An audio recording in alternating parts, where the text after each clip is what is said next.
On this special episode of Urban U, we celebrate Women's History Month with some of the most impactful women, past and present, of the CUNY community.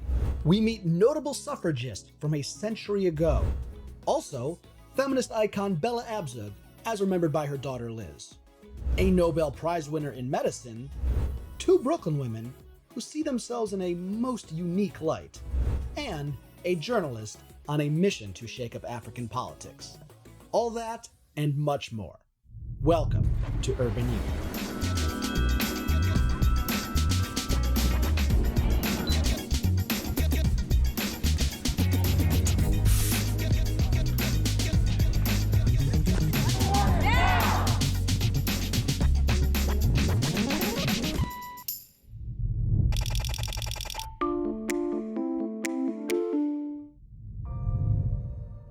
It was only 101 years ago when women received the right to vote, with the passage of the 19th Amendment on August 26, 1920.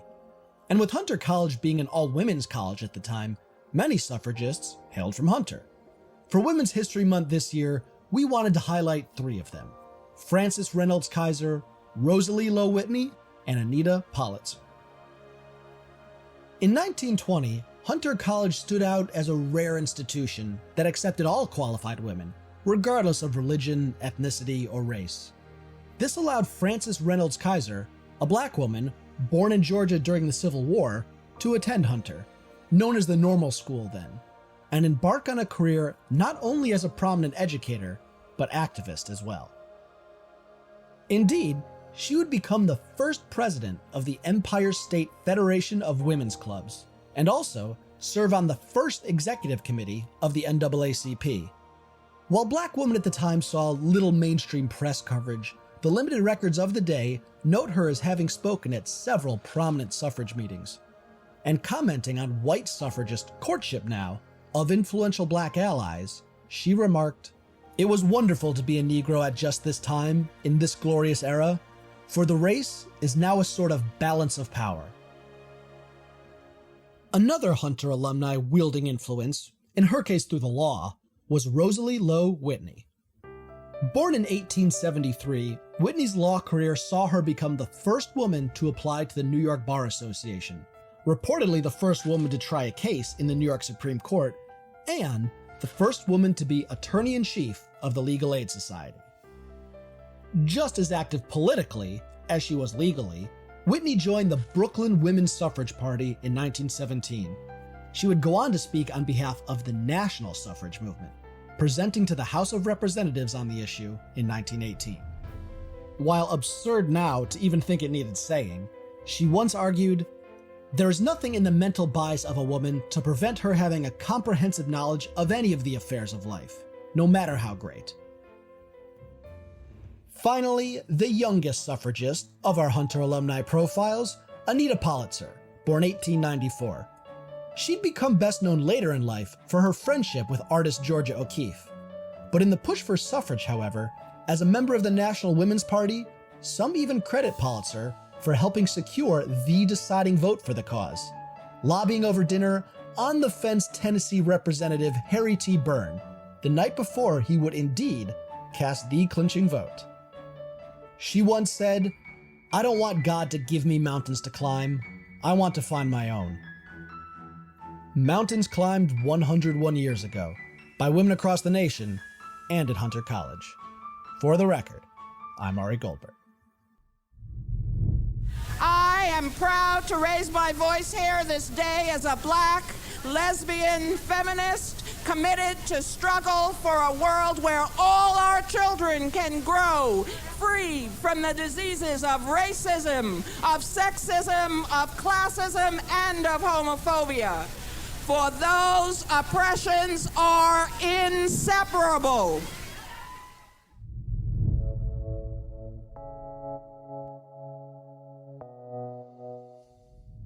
Because of the killing of the spirit and the meaning and the belief of American democracy, that I do impeach the President of the United States. So it was wild. It was wild. Her campaign office was in the old Village Boys headquarters in the Village. She brought in celebs like Barbra Streisand, Lily Tomlin, Shirley MacLaine, Harry Belafonte.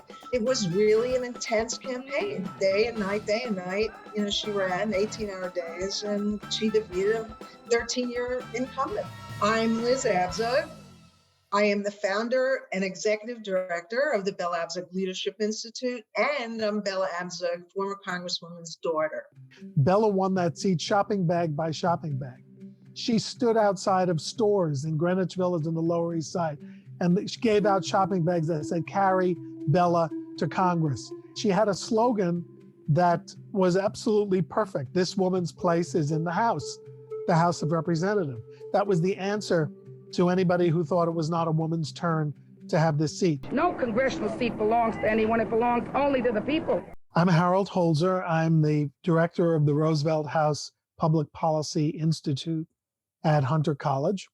And I was Bella Abzug's press secretary from 1975 until, well, officially 1978, but sort of for life. Bella had her first brush with gender inequity when her beloved father died. And she went to the synagogue to say the prayer for the dead, the Kaddish, on a daily basis, and confronted a synagogue of old bearded men who did not think a woman should be counted as one of the 10 men that made it possible to conduct an official service. And she wouldn't leave. And they sort of decided to let her stay. So that was her brush as a youngster with breaking down barriers. My mother, she was asked in 1945 to represent a Black man named Willie McGee in the South in Mississippi, who was accused of raping a white woman who he was having a consensual relationship with. When she went down there, she often couldn't get a hotel room. So actually one night she sat up in a bus station in the stall of a women's bathroom in order to go to court the next day to, argue the case. Another time she was 8 months pregnant when she was representing him, and she actually had a miscarriage from all the pressure because the Klan was after her. There's a lot of hostility. This informed everything she did the rest of her life. She was influential because she was a leader. She was a maker of coalitions to get real legislation. It wasn't just Public Works, it was Freedom of Information Act. We haven't talked about LGBTQ right and her enormous impact on that movement. It was a very exciting time for women in the second wave of feminism. In the beginning, it was a lot of protests, a lot of action. My mother was very active in the Congress, introducing fundamental bills to support it. The Equal Credit Act. In the old days, you couldn't get a credit card if you were a single woman. They were building a movement. I got a call in 1975, and I asked Bella, "Are you going to run for the Senate?" And she said, "Yes, and you'll be my press secretary." She ran a great campaign. She only lost by 0.9%. 9,000 votes out of 1 million. Many people think that, if she had stayed in the House without not run for the Senate, she would have been there for the rest of her life and, gained great seniority. But my mother felt it's ridiculous. We got to break this Senate. There is not even one woman among the 100 U.S. senators. The loss was devastating. It was probably the hardest loss in her life. And it was, that night, I never saw my mother cry really about something professionally or politically. She cried in the hotel room. We were waiting. I would say the sad thing is she really wanted to go back to Congress. It was heartbreaking because she still thought she could make a difference in Congress.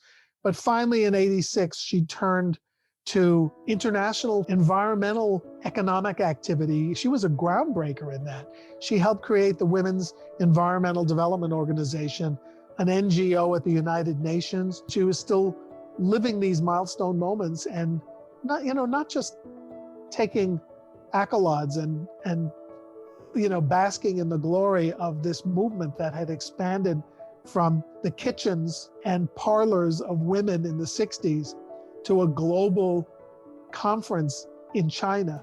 She was trying to make a difference.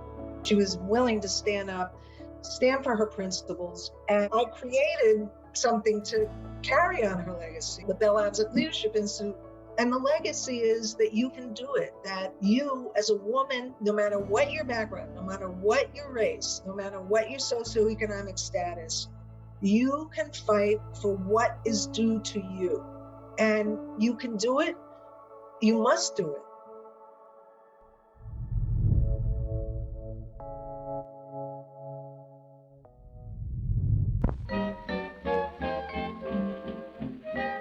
Rosalyn Yalow was born in New York City in 1921.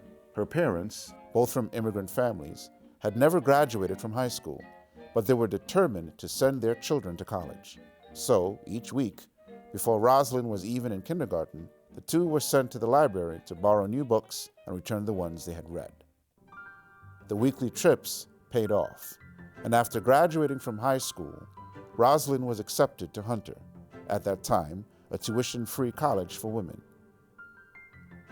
Motivated by the example of Madame Curie, Rosalyn chose to pursue physics.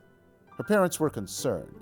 They had hoped that she'd become a school teacher and worried that a career in physics might not be practical for a young woman in the 1940s. But her professors encouraged her to continue, and in 1941, after graduating from Hunter, she was accepted into a graduate program at the University of Illinois.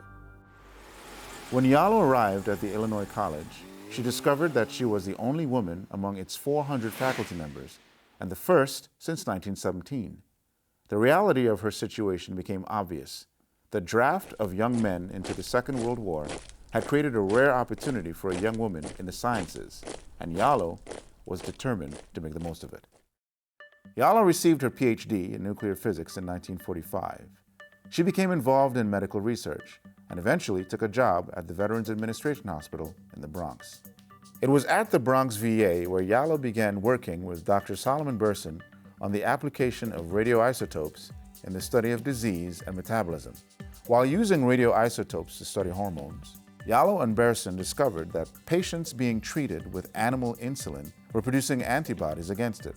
It was this interaction of antibodies and radioactive insulin that gave them the idea for the radioimmunoassay technique. Radioimmunoassay, or RIA, is an extremely precise way of measuring substances contained within a larger sample. The invention of the radioimmunoassay was groundbreaking.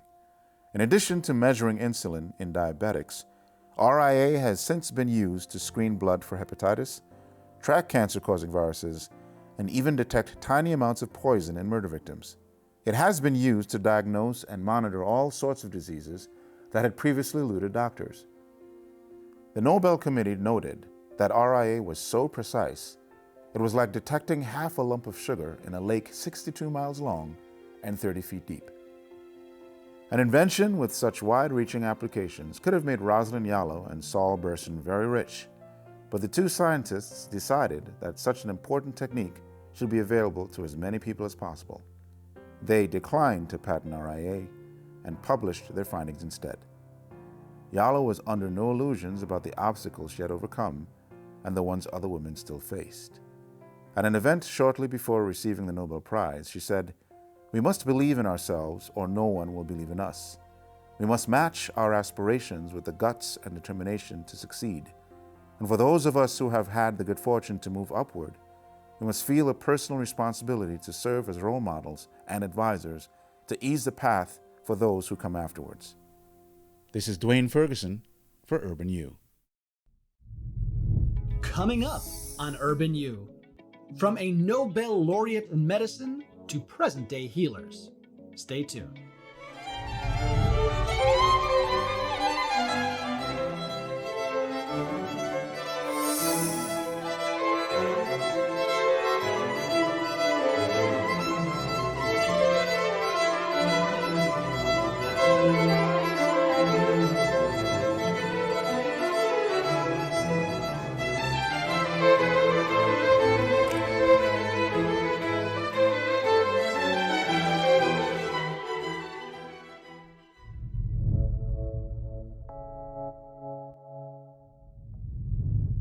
Working the front lines was something that was extremely hard. It was hard to see death at the capacity that I was seeing it at. It was hard to be an advocate and be emotionally there for every single patient when you're witnessing so much devastation. at any given point in time. My name is Andrea Dalzell, and I am known as the seated nurse. I'm a registered nurse here in New York City. I also realized that during COVID, people with disabilities were not going to be heard in a hospital setting. There was no way. They don't have their advocates with them. They don't have their family with them. They were going to be cut off from the outside world, and it was going to be the nurse's responsibility to get them connected and be their biggest advocates. When I was younger and I had first got diagnosed with transverse myelitis, I was thrown into a world of having to see doctors and nurses and rehab hospitals. I was everywhere. My parents are immigrants. They come from South America, and they know what it is to work hard and have setbacks and not understand which way to go. And my parents were my examples growing up. I had a huge need to fit in and to be normal. And what I wanted was to be accepted. You know, we label people, and when we label them, we put them into a box. I was not going to be put into a box. And I wanted to be seen as someone who operates just like everyone else. I'm just sitting down. See me first and then see the disability. When we say the word disabled in society, we automatically think of a broken down car. We think of something that's not moving. We think of something that is less than. And when you are trying to term that to someone who has a physical disability, it doesn't work because we all are different. People who have different challenges are faced with different things. The physical demands of nursing were never intimidating. However, I was never allowed to just be a student. I had to think about my disability all the time. I took up boxing to meet the CPR requirements because I needed the stamina and I needed the strength to keep going from the seated position. Apple reached out to me a while ago, and they saw me wearing the watch. I was using it to track my heart rate at the time and asked me to use it with my workouts. And I had told them I already did. I was already doing that. So then the commercial came about, and it was a thrill to be a part of that. And so about a month ago, Good Morning America and the Craig H. Nielsen Foundation awarded me a prize. It was the Visionary Award. Because the Craig H. Nielsen Foundation is awarding you, gifting you a $1 million prize. To be recognized in that light was huge, but then to even get that award was like, wait a minute, me? You're giving me what? For what reason? And I used to ask why me with my disability, and I realized that there's a purpose there. So why me now is trying to find its purpose. I've been talking with those at Johns Hopkins to create the modeled diverse and inclusive nursing program, and what that looks like to obtain students, and what it looks like for students with disabilities to be in healthcare, and hopefully create programs that will be beneficial to not only them, but to society. I've been a patient since I was 5 years old. I'm 33 now. I've had 33 surgeries. It was my nurses that calmed me down when my anxiety was through the roof. It was the nurses that really showed that care and compassion and let me know that things were going to be okay. Every day I get messages on my social media from nurses who have been turned away from programs because they've acquired a disability. So for me to get through a program completely with my disability as a first, yes, that's huge, but I can't be the only one, and I shouldn't be the only one.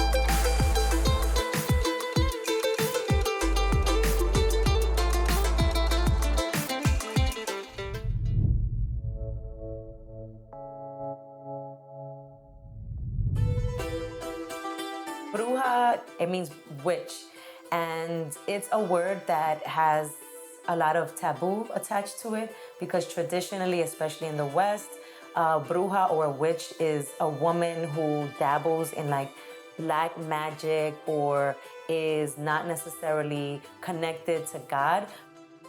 We're reclaiming the word as a woman that traditionally was very powerful, is rebellious, and is very committed to living her life in true integrity and knowledge of self. For us, it's also a reclamation of magic, practical magic, ancestral knowledge that I think everybody knows. It's in their DNA somewhere, and we're just helping people to remember through Kundalini yoga, through meditation. And then as social scientists, both of us, we marry this like academic logic, masculine, with the intuitive, feminine. Yes. Yes, all women are brujas. Yes, absolutely. Ooh, like I think about... I got chills just thinking about that. So I think that because we are socialized to be more feminine, every woman has access to that erotic, which makes us a bruja. Just unapologetic, creative, and very courageous in expressing her identity however she needs to express it. And for me, women that are mothers, ya the bruja suprema. You are like the brujas suprema, seriously. Our main focus is on womb wellness because the womb is where life is carried and birthed. And without healthy wombs that create life, humanity cannot exist. And within a patriarchal context, like we've lived for the past 600-700 years, women have been conditioned and others have been conditioned to devalue women, specifically the power in our wombs. And we find that in focusing on the wombs, we allow women to tap into a level of power that can really change their life for the better. We also focus on the fact that as a woman, our sole purpose is not to create a life, but you also create ideas, you create relationships, you create the courage to leave a relationship, to start a life that you want. We like to call it woke womb work. Our work is also rooted specifically in women of color because as Afro-Latinas, as Afro-Dominican Black women, we realize that because of centuries of enslavement and exploitation, especially the way that women of African descent, their wombs were used to create property, right? That has left a legacy in our DNA that leads to certain traumas that women today do not even recognize stem from like ancestral trauma. Brujas wouldn't be brujas if it wasn't for our mother because she was the one that sustained the Afro-Indigenous practices that in Dominican Republic is called La 21 Divisione. My mother never sat us down and was like, this is how you build an altar. But we saw her do it so much that when we started to reclaim this in our late 20s and started reading books on how to build an altar, I would be like, oh, we don't need this. I know this. We know this. Growing up in New York in the 80s and 90s, our parents as immigrants had to get creative. But then we took that creativity and that grit and we're creating these platforms for transformation. New York is like the backdrop. It's so masculine that you have to be feminine to survive. Yeah. You know, the meditation, the spiritual baths, the yoga, all of that keeps you in a space where you can not only survive, but strive.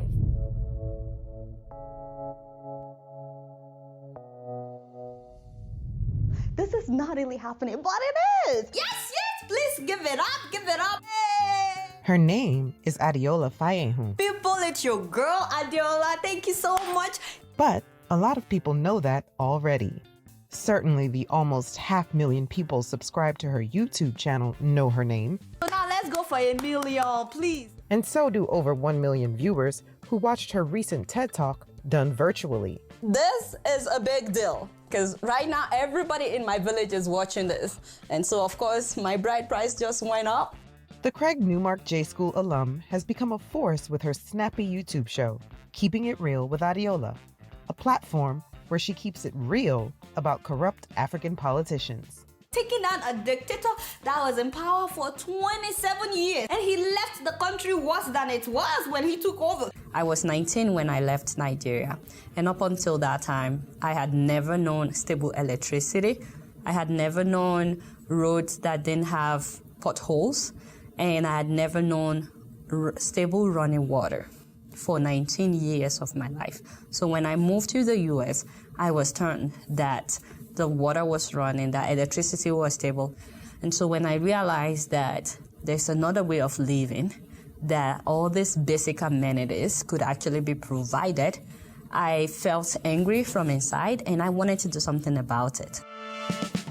As a Nigerian and growing up in Nigeria, respect is very, very important. So if I'm trying to cuss out a politician, I kneel for them, I call them my uncle, I psych them up, and then I insult them for insulting our intelligence. Sorry, Your Excellencies, all of you that are, but move closer. What is paining me right now is the innocent wives, and the innocent house helps, and the side chicks as well. You get what I'm saying? I don't really give a damn about them. I can't say that. Is there nobody else that could be governor in the whole of Ekiti State? What inspired you to take the satirical route when it comes to journalism? I enjoy shooting this. If I have fun while doing this, hopefully the person watching me would also enjoy watching it. So I do talk about some serious issues. So there would be intense moments in some of the videos that I make, but at some point I try to lighten up people's mood as well.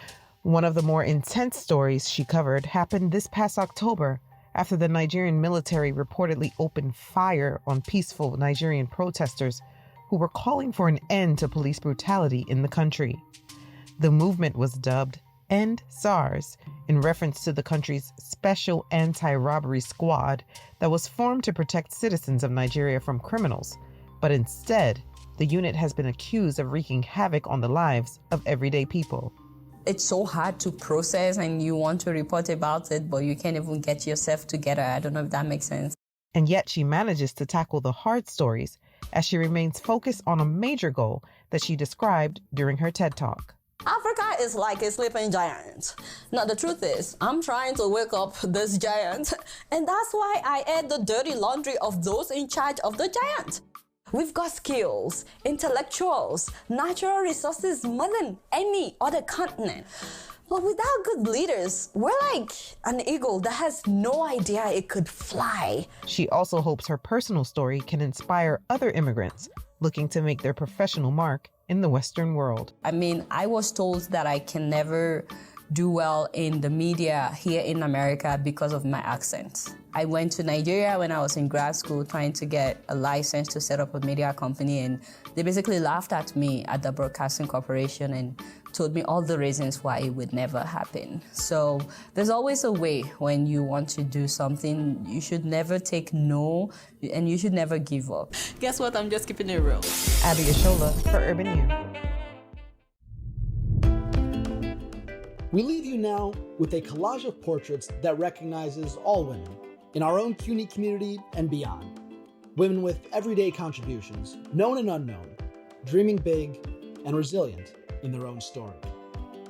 Thanks for watching this special episode on women's history from the nation's largest urban university, the City University of New York.